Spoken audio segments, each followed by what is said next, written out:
Bienvenue sur QSN Talks, le rendez-vous des réseaux sociaux et de l'e-réputation. Les réseaux sociaux, on les connaît ou on en a entendu parler. On sait les utiliser ou on cherche leur intérêt. Mais une chose est sûre, on ne peut plus passer à côté. Experts ou débutants, particuliers ou professionnels, les pratiques et les enjeux sont multiples. Vous voulez comprendre, apprendre ou vous perfectionner? Alors abonnez-vous à ce podcast.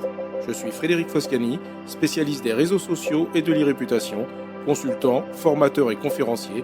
Je vous propose ici des astuces, des news, des analyses, des conseils et les dernières tendances.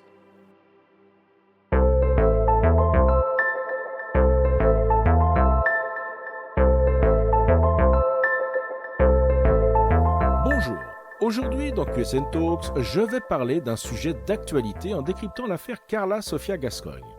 Vous avez peut-être entendu parler de cette actrice au cœur d'une polémique qui pourrait lui coûter un Oscar, tout en mettant en difficulté la production du film qui l'emploie. Je vais donc aborder le sujet de l'impact de nos publications sur les réseaux sociaux. Et pour ça, nous allons faire le point sur l'importance de surveiller son e-réputation, les risques juridiques liés à ce que l'on publie sur les réseaux sociaux, ainsi que les bonnes pratiques pour protéger son image et celle de son employeur. À travers le cas Carla Sofia Gascoigne, j'analyserai les mécanismes qui transforment quelques postes en potentielles catastrophes pour une carrière. Mais avant de commencer, je me permets ce petit rappel. Si vous aimez ce podcast, mettez une note de 5 sur Spotify et Apple Podcast et laissez un commentaire qui donnera envie à de futurs auditeurs de nous rejoindre. Ce petit geste est une façon de récompenser ce podcast et de contribuer à le faire grandir. Et je vous en remercie chaleureusement. Commençons sans plus tarder en plantant le décor de cette affaire qui fait trembler Hollywood et rappelons-nous combien il est crucial de gérer son image en ligne. Les réseaux sociaux se sont imposés comme des espaces d'expression incontournables, aussi bien sur le plan personnel que professionnel. Chacun se voit désormais offrir une tribune pour partager ses idées, ses opinions ou des bribes de sa vie quotidienne. Cette exposition, si elle peut être bénéfique pour se faire connaître ou promouvoir son travail, peut également se retourner contre ceux qui y participent lorsque certains contenus sont jugés offensants ou inappropriés. À l'heure de la viralité des informations, un simple message posté à la hâte peut avoir des répercussions considérables. L'erreur la plus courante consiste à sous-estimer la durée de vie des contenus publiés. Un tweet, même supprimé, peut ressurgir des années plus tard via des captures d'écran, des archives ou des articles de presse. Cette résurgence intempestive peut avoir un impact dramatique sur la réputation personnelle et, par ricochet, sur l'employeur ou le milieu professionnel de la personne concernée. Le cas de Carla Sofia Gascoigne illustre parfaitement l'épisode 6 de QSN Talks diffusé en novembre 2021 déjà et intitulé « Vos publications et vos interactions engagent votre responsabilité sur les réseaux sociaux ». Récemment donc, l'actrice Carla Sofia Gascoigne, révélée et déjà récompensée à Cannes pour le film Emilia Pérez, réalisé par Jacques Audiard, s'est retrouvée au centre d'une polémique après la mise à jour d'anciens tweets. L'actrice a effectivement posté des tweets à une époque où elle n'était pas aussi exposée médiatiquement et ne mesurait pas la portée de ses propos. Aujourd'hui, alors qu'elle était pressentie pour une éventuelle récompense aux Oscars, ces mêmes tweets, dont vous trouverez des exemples dans la retranscription de ce podcast sur mon blog, sont exhumés par les médias et la mettent en difficulté sur le plan professionnel. Par un effet domino classique, son employeur, la production du film et le réalisateur Jacques Audiard subissent également un contre-coup en termes d'image, de réputation et surtout d'enjeux financiers puisque la polémique menace les chances du film aux Oscars 2025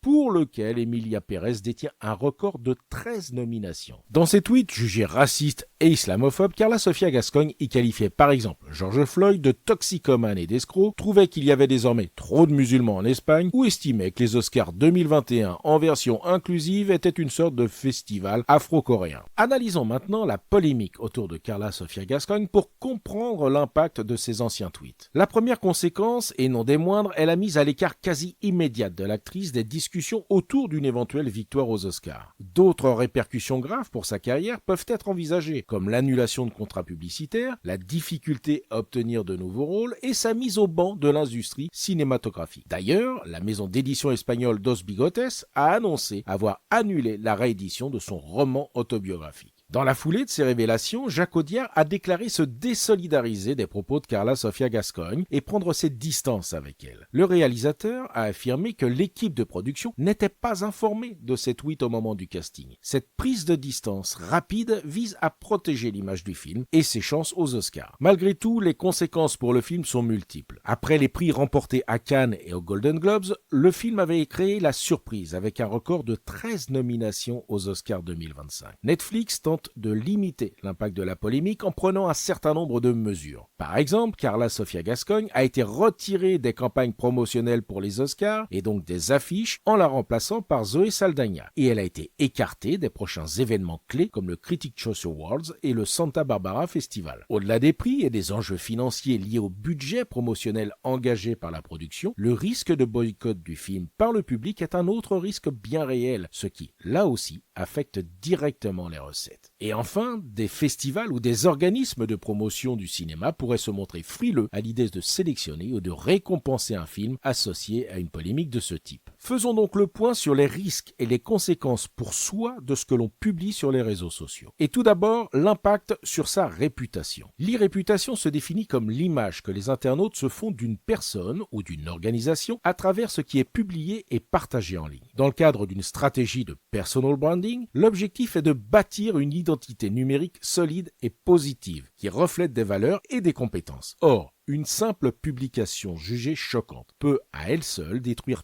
tout le travail d'image réalisé en amont. Le cas de Carla Sofia Gascoigne illustre particulièrement cette réalité. Des tweets vieux de plusieurs années ont suffi à entacher l'image de l'actrice en pleine ascension. Bien sûr, ce n'est pas le premier cas à Hollywood. En 2018, James Gunn, le réalisateur des Gardiens de la Galaxie, avait été congédié par Disney après la découverte d'anciens tweets jugés offensants. Et Kevin Hart, qui est un humoriste et acteur américain, a dû renoncer à présenter la cérémonie des Oscars 2019 après la résurgence d'anciens tweets homophobes. Dans l'épisode 6 de QSN Talks, diffusé en novembre 2021, intitulé « Réseaux sociaux, vos publications et vos interactions engagent votre responsabilité », je présentais d'autres exemples significatifs de situations similaires en France, comme ceux de Pierre Salviac, licencié de RTL en 2012 pour des tweets considérés comme sexistes et injurieux vis-à-vis de Valérie Trierweiler, ou bien de Serge Aurier, alors joueur du Paris Saint-Germain, sanctionné par son club après une vidéo diffusée en direct sur Twitter. Mais encore l'exemple de Gérard Filoche, exclu du Parti Socialiste pour un tweet en 2017, l'exclusion également de Ryan Nezar de son poste de porte-parole de LREM pour d'anciens tweets injurieux, et enfin le cas de Menel Ibtissem, participante de The Voice, contrainte d'abandonner le concours suite à une polémique concernant d'anciens tweets. Mais au-delà de la réputation, la responsabilité peut se jouer sur le plan civil et pénal. En France, la loi sur la liberté de la presse de 1881 prévoit des sanctions pour la diffamation, l'injure publique et l'incitation à la haine. Lorsque ces infractions sont commises sur les réseaux sociaux, elles relèvent du régime de la publication par voie de presse ou de communication au public. Ainsi, l'utilisateur peut être poursuivi civilement et pénalement. Les peines vont de l'amende aux dommages-intérêts versés aux victimes et à la peine de prison dans des cas graves comme l'appel à la violence. Il est donc primordial de se rappeler que la loi pose des limites au principe de la liberté d'expression et que toute personne en France est tenue de respecter la loi, y compris sur Internet et les réseaux sociaux. Par ailleurs, si les propos tenus sont considérés comme discriminatoires, ils relèvent également de la loi visant à combattre les discours de haine. Des associations de lutte contre les discriminations peuvent alors se constituer partie civile pour défendre les victimes et réclamer des réparations. Au-delà de l'aspect juridique, les conséquences sont également nombreuses sur le plan professionnel. Un employeur peut se séparer d'un salarié s'il estime que son comportement nuit à l'image de l'entreprise ou à son activité. Il peut également être compliqué de trouver un travail dès lors que la réputation est entachée ou que les traces numériques sur Internet présentent des signaux négatifs pour un potentiel recruteur. Les conséquences juridiques, les risques sur la carrière professionnelle et le cyberharcèlement qui peut s'ensuivre, voire le lynchage médiatique, sont une source de stress qui peuvent avoir des conséquences mentales lourdes sur le long terme. L'impact n'est donc pas seulement matériel ou financier, il est aussi émotionnel. Abordons Abordons maintenant les risques et les conséquences pour l'employeur. Lorsqu'un salarié ou une personnalité associée à une entreprise se trouve impliqué dans une polémique, la réputation de l'employeur est directement affectée. Dans le cas de Carla Sofia Gascogne, c'est tout le projet qui risque de voir sa notoriété entachée, de Jacques Audiard, le réalisateur, à l'équipe du film et à la production. C'est également un risque vis-à-vis des partenaires. Pour un film, les partenaires sont multiples.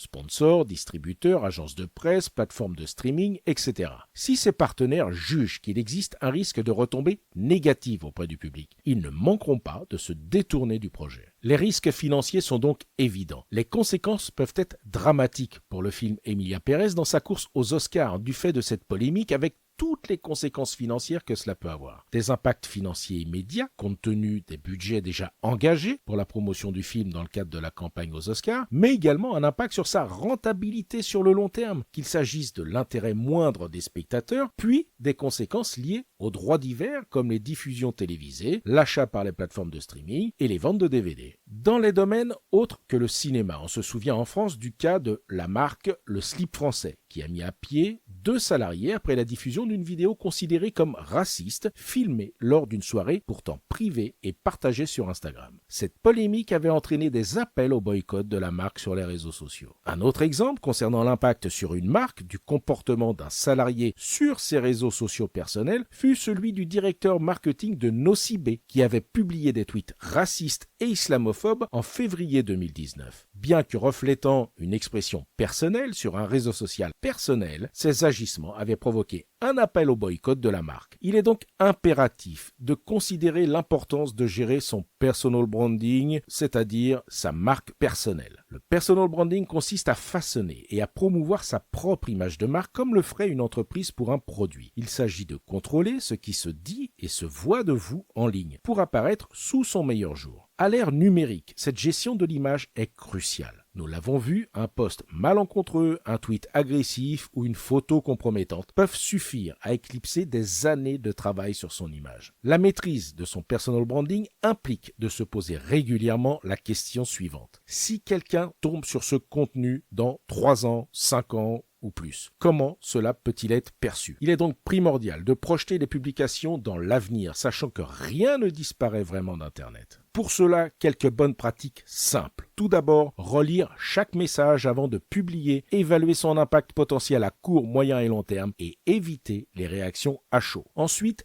pensez à limiter l'accès à certains contenus privés, bien distinguer ses comptes personnels et ses comptes professionnels. Et enfin, mettre des alertes Google, par exemple, sur son nom pour être informé de ce qui est dit ou relayé par d'autres à son sujet. Voyons maintenant les bonnes pratiques et les précautions recommandées pour les entreprises. Dans le monde de l'entreprise, établir une charte d'utilisation des réseaux sociaux permet de proposer un cadre et de clarifier pour ses salariés les enjeux de communiquer sur les réseaux sociaux, présenter les risques et les précautions à respecter et recommander des bonnes pratiques. Dans certains cas, du fait notamment de la réglementation encadrant une activité ou d'enjeux financiers spécifiques, cette charte peut préciser les types d'interdictions liées à l'utilisation de réseaux sociaux personnels pour communiquer sur son activité professionnelle. J'ai d'ailleurs moi-même rédigé des chartes de ce type pour différentes entreprises dans des domaines très variés. Contactez-moi si vous avez des questions à ce sujet. En conclusion, l'exemple de Carla Sofia Gascogne illustre à quel point les conséquences de ces publications sur les réseaux sociaux peuvent être lourdes pour soi et pour son employeur. Il est important de prendre conscience de sa propre responsabilité et des conséquences de ses propres comportements. Ce qui a été publié peut ressurgir à tout moment et vous être opposé. L'affaire Carla Sofia Gascogne doit servir de leçon à toute personne qui publie sur les réseaux sociaux. Les mots que l'on emploie, les photos ou les vidéos que l'on diffuse peuvent avoir un retentissement bien au-delà de ce que l'on imagine sur le moment. Les marques et les entreprises devront se référer au cas d'école de la production du film Emilia Pérez qui n'a pas vérifié l'historique du comportement de l'actrice sur ses réseaux sociaux et le regrette amèrement aujourd'hui pour toutes les raisons que l'on a vues. Ces exemples ont déjà incité des entreprises à mettre en place des chartes de comportement sur les réseaux sociaux à l'attention de leurs salariés. Il n'est donc pas impossible à l'avenir que dans un processus de recrutement, les recherches sur le comportement d'un candidat sur ses réseaux sociaux soient désormais systématisées et beaucoup plus approfondies pour écarter tout risque éventuel sur l'image de l'entreprise. Alors, la leçon à tirer du scandale Carla Sofia Gascogne. Et mon conseil pour de futurs candidats, continuez de vous appliquer dans la rédaction de votre CV et de votre lettre de motivation, bien sûr, mais travaillez au préalable votre personal branding et gérer vos traces numériques. Et enfin, avant d'envoyer votre candidature, nettoyez vos réseaux sociaux des anciennes publications qui pourraient devenir gênantes pour votre image et votre crédibilité. Cet épisode vous a intéressé? Alors abonnez-vous pour ne pas rater la suite. Et n'hésitez pas à donner 5 étoiles au podcast sur Apple Podcast et à le partager sur vos réseaux sociaux préférés. Ça fait toujours plaisir. Ce podcast est rendu possible par QSN Digital, l'agence que j'ai fondée pour conseiller, accompagner et former les professionnels, entreprises, dirigeants et personnalités à définir et gérer leur stratégie de présence sur les réseaux sociaux et leur e-réputation. Vous avez des problématiques de visibilité, d'image, de veille, de recrutement et de relations clients? Vous souhaitez développer votre marque employeur? Vous voudriez faire de vos collaborateurs des ambassadeurs? Contactez donc QSN Digital pour demander votre coach social media. Je me ferai un plaisir d'échanger avec vous. Pour me trouver, rien de plus simple, demandez à Google ou à vos réseaux sociaux. À bientôt.